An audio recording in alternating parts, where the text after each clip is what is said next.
नमस्ते, प्रणाम, जय श्री राम दोस्तों। मैं वैष्णवी, मैं पूनम। आप सभी का स्वागत वंदन करती हूँ। एक बहुत प्यारा सा चुटकुला कहारवा गीत है। एक बहुत प्यारा सा चुटकुला कहारवा गीत सुनाने जा रही है हमारी पूनम बहन। आप सभी को गीत कैसा लगा कमेंट कीजिएगा फुलवत के साथ सपोर्ट कीजिए। कि चिड़ै बैठे मोरे गनवा काहे उड़ायु ना नदी। चिड़ै बैठे मोरे गनवा काहे उड़ायु ना नदी। काहे उड़ायु ना नदी, काहे उड़ायु ना नदी। चिड़ै बैठे मोरे गनवा काहे उड़ायु ना नदी। चिड़ै बैठे मोरे गनवा काहे उड़ायु ना नदी। सुने की थाली मजे मना परुसे।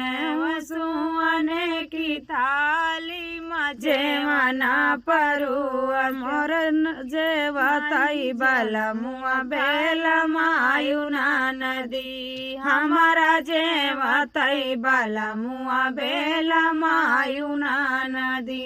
चिड़ै बैठे मोरे गनवा काहे उड़ायु ना नदी। चिड़ै बैठे मोरे गनवा काहे उड़ायु ना नदी। झांझरे गेरुआ गंगा हो जल पानी। गंगा जल पानी हमारे घूटा तई बलमुआ कैल मायु ना नदी। हमारा घूटा तई बलमुआ बेल मायु ना नदी।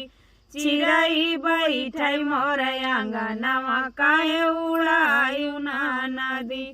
काहे उड़ायु ना नदी, काहे उड़ायु ना नदी। चिड़ै बैठे मोरे गनवा काहे उड़ायु ना नदी। चिड़ै बैठे मोरे गनवा काहे उड़ायु ना नदी।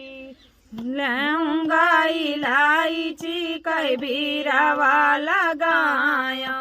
लौंगा इलायची कै बीरावा लगायो। काहे हमारा कूचा तई बलमुआ बेल मायु ना नदी। हमारा कूचा तई बलमुआ बेल मायु ना नदी। चिड़ै बोलै मोरे गनवा काहे उड़ायु ना नदी। चिड़ै बोलै मोरे गनवा काहे उड़ायु ना नदी। काहे उड़ायु ना नदी, काहे उड़ायु ना नदी। चिड़ै बोलै मोरे गनवा काहे उड़ायु ना नदी। चिड़ै बैठी मोरे गनवा काहे उड़ायु ना नदी। और गद्दा गलाइचा कैसे जिया लगाया। गद्दा गलाइचा कैसे जिया लगाया। किया न कैसु तल बलमुआ बेल मायु ना नदी। इन कैसु तल बलमुआ बेल मायु ना नदी। चिड़ै बोलै मोरे गनवा काहे उड़ायु ना नदी।